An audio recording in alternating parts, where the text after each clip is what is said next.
I recently passed PMI's CAPM certification exam on the first try. This is everything that I did to make that happen. My name is Zeke, and I make these videos for my daughter to find in the future and see all the dope things that I do, balancing fatherhood and being a creative professional. Now, let's talk project management. I think the best place to start here is why I even wanted to pursue the CAPM certification in the first place. It's actually quite simple. When it comes to project management, a project is a temporary endeavor to produce a product, service, or result. Project management is simply getting that done. That's something that I had already been doing. I just didn't know. So, for example, this certificate right here above my head, I was given this certificate by my local city government. I concepted, initiated, and led a large-scale creative project, public art project, all the way to completion. Not realizing again that this was all project management. In this example, it went from that initiation all the way to releasing the resources. Some of those resources being people. We had about 17 or so artists that were also involved that I was leading and managing and, being that servant leader so they can do their best work.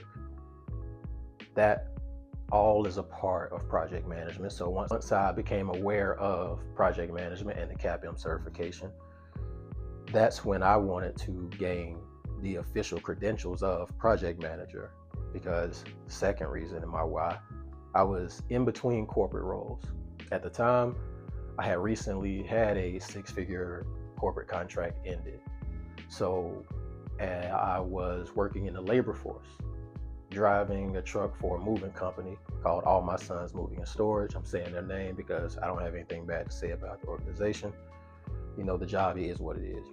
I was driving a truck because that's the most pay you can get instead of just being one of the guys moving. So shout out to Mike. A guy named Mike is the operations manager for the location that I was at. So obviously I didn't want to continue doing this forever. You're literally moving things from people's home. This was a residential moving company. So you're 2, 3, 4 flights of stairs all day long. So going into that year, 2024, my goal was 3 certifications, starting with the CAPM certification. I'm like, I'm gonna get all 3 certifications. It's gonna go somewhere. So next, the last part of my why. They say one of the best ways you can test your knowledge on something is to teach it. Well, probably the biggest part of my why, I wanted to be able to teach my daughter project management. I kind of envisioned in the future us kind of obtaining the CAPM certification during like one of her summers home from college or something like that. So that served as like a major motivation of mine throughout the process. Once those tough times came and, things got a little dicey and whatnot, that's like an example of one of the things I pulled from to kind of keep me going. Now, let's talk study materials. This is where things get a little funny. So, in order to sit for the CAPM certification exam, you have to have 23 hours of project management education. That 23 hours of education has to come from an instructor-led course. Now, believe it or not, I met this requirement by sitting in 2 different instructor-led courses. This wasn't because I just wanted to do it. Now, from a common sense perspective, the Project Management Institute is the company that gives the CAPM certification. They're the ones that gives you the exam. So naturally, I opted to go with their CAPM prep course. Now, unfortunately, after completing that course, I had zero confidence that I would pass the exam. In fact, my confidence was so low after that, I never even took the practice exam within that course. The course itself to me was just it had too much of a predictable cadence. It wasn't necessarily an instructor that kind of had a set way they go about giving you that information. It's just something, it just wasn't for me. It may be great for other people. I think other people have just kind of primarily took that course and passed the exam. It just wasn't for me. So about halfway through, I knew I'm going to have to do something else. So I discovered Udemy, and I went to Udemy and just simply searched CAPM prep course, and I discovered Joseph Phillips. So Joseph Phillips course, in my opinion, amazing. It was a complete 180 from my previous experience. I mean, from his voice to how he kind of goes about laying out and teaching the information. He talks a little bit slower, I think, and it kind of gives it more of a opportunity to kind of get consumed way deeper. This is in my opinion. Like, he has a distinct voice where throughout the rest of my study journey, I could hear him saying things. So there was certain things that I knew because I could hear him saying it.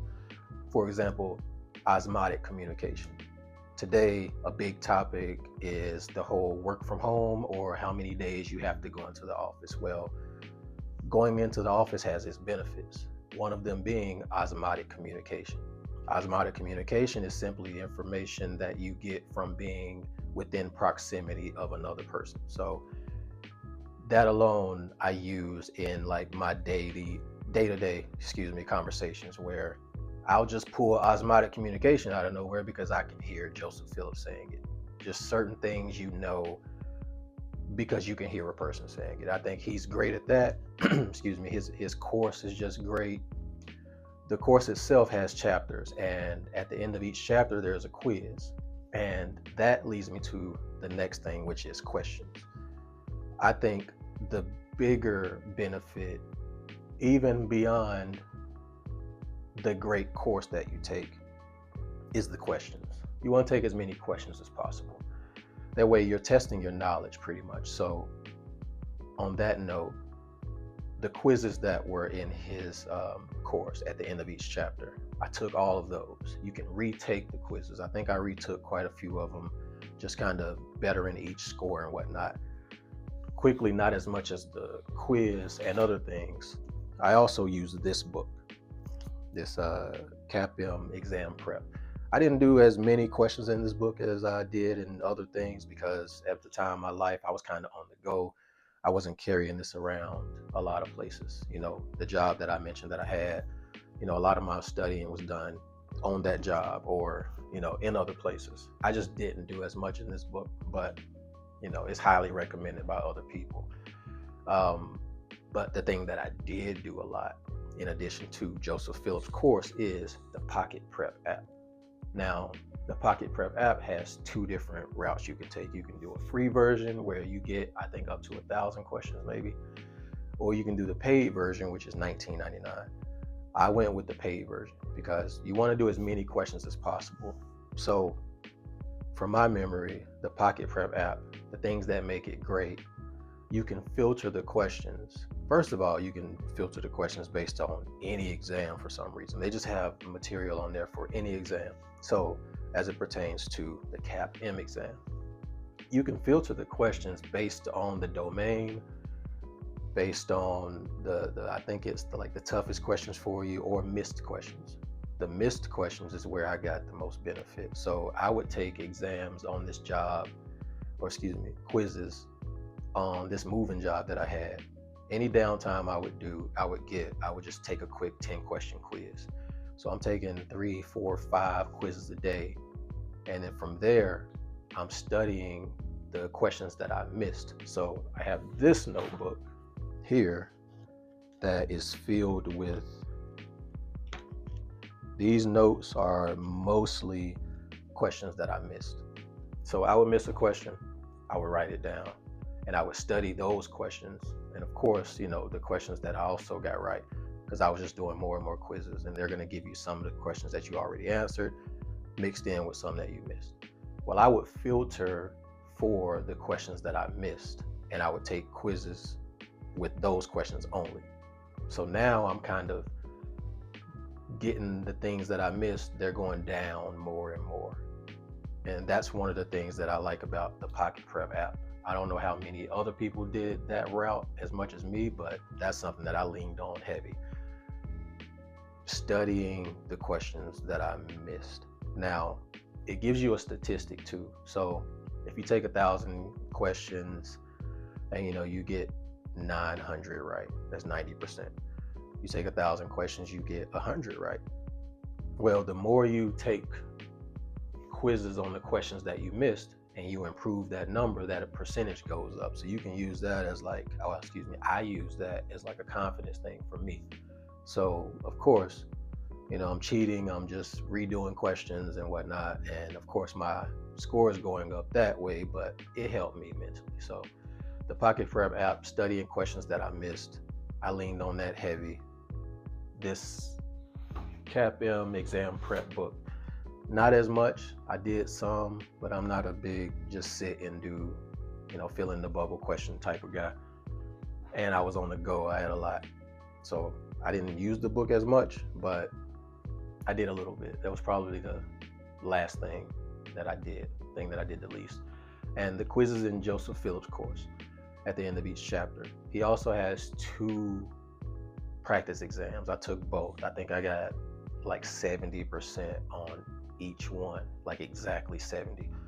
And they say once you get around 70%, book the exam, you're ready. So I think I took that, and once I got my Pocket Prep percentage to a certain point, I just went ahead and booked it.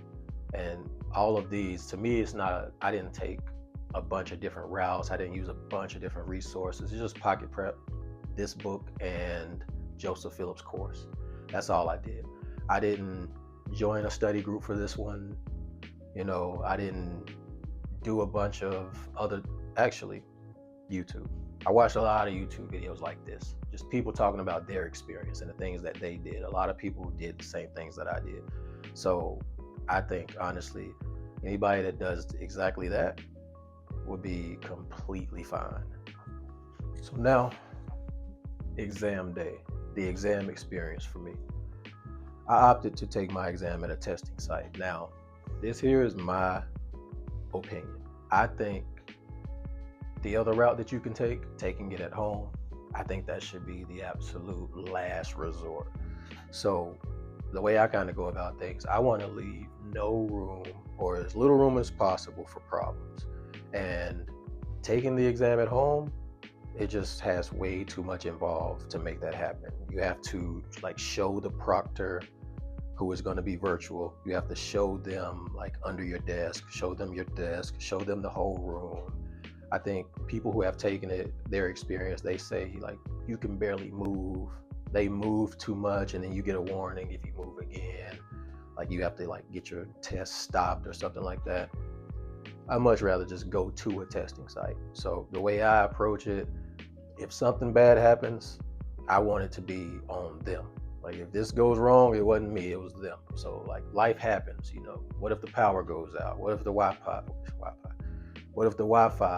goes out, or, for whatever reason, somebody hit a pole in your neighborhood and the power was out and whatnot. You might be on question 100 out of the 150 questions on the exam. That was just too much for me. The testing sites are randomized. There's a bunch of different ones. It's not like there's one PMI testing site. There's a bunch of different ones, probably local to you. I took one about 20 minutes from where I am now. So, I kind of just got there early, did everything I needed to do going to take an exam somewhere. So on that note, so I got there early. Test day experience, mine. I got there early thinking, all right, I'm gonna, get here early. I'm gonna sit there, kind of go over some things and whatnot. That was my plan. I get there, I check in. The guy, kind of gets my ID. You got to take everything out of your pockets and whatnot. They put your phone, your wallet, everything in a locker. I think your watch too. So he went through all of that. I sit down. Again, the plan being, I'm gonna sit here for a little while. I'm early. Let's just go over some things. Maybe 2 minutes after I sat down, here comes this guy. He's like, hey, are you ready? I'm like, whoa. No, but I guess. So if you get there early, they're going to take you early. Just keep that in mind. So that's exactly what happened to me. I get there early. I want to say I'm like 20 minutes early. So I'm baking in a lot of time. Guy takes me back there, and I'm starting this thing earlier than I wanted. So I'm in the room by myself, of course. Computer, I think he gave me a whiteboard. And like it's there for me to start whenever I'm ready. So I kind of just, went right into it. But that's the biggest takeaway, I would say. You get there early, it's gonna start early. So 150 questions, there's a 10-minute break halfway through. I took that break, and basically I took that just to kind of get up, stretch my legs, get out of the room, take my eyes off of the screen pretty much.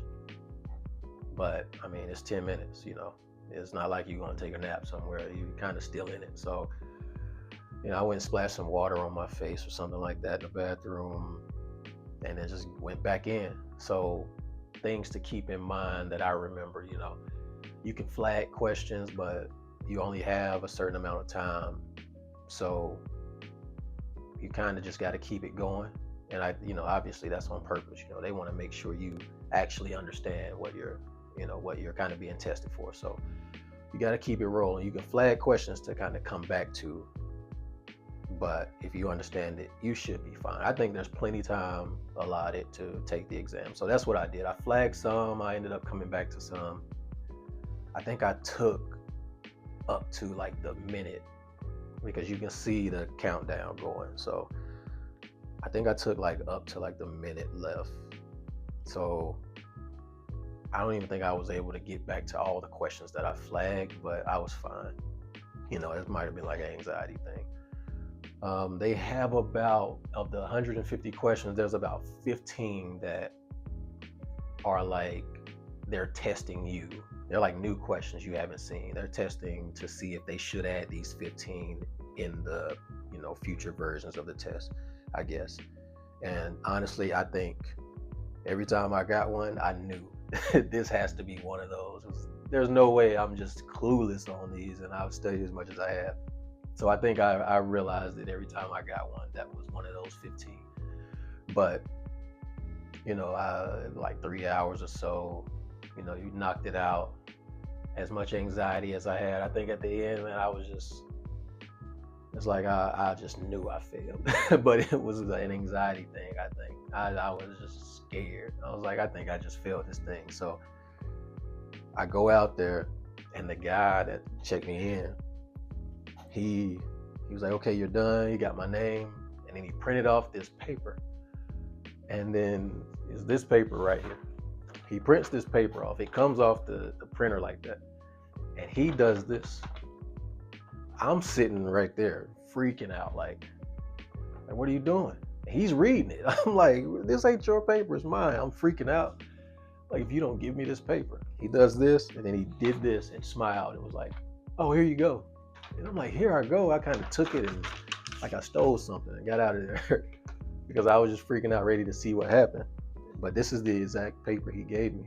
And I'll have to like show what it says, but it says performance pass. People say that you get your results like 24 hours or something like that, but this was immediate for me. Like, the guy printed this off and it says performance pass, and I passed above target in 3 of the domains and at target in 1. My at target was business analysis, but that was a success to me. Above target in 3 of the domains, and business analysis, that's an actual position. You can be a business analyst. So in the project management ones, I was above target. So I was happy. So I left there. I almost couldn't believe it. So I'm like, I almost couldn't accept it. I had done so much up to this point. This was like March 2024. March 27th was my exam date. So I left there, called my dad, told him, called my lady at the time, told her, and that was a Wednesday, I believe. Thursday, I immediately updated my LinkedIn, couldn't wait for that badge to come. Couldn't wait for the like actual certificate, the digital one on PMI, to come on their website where you have a profile, and they also email you one, I believe. Like, once all that came that next day, immediately updates my LinkedIn. That's Thursday. I took that day, just kind of letting it sink in, doing whatever. Friday came, and I'm trying to chill, but I couldn't help it. I went ahead and bought the course from Andrew Ramdayal for the PMP exam prep. So next, we're going to talk about how 7 months later, I also passed the PMP exam on the first try.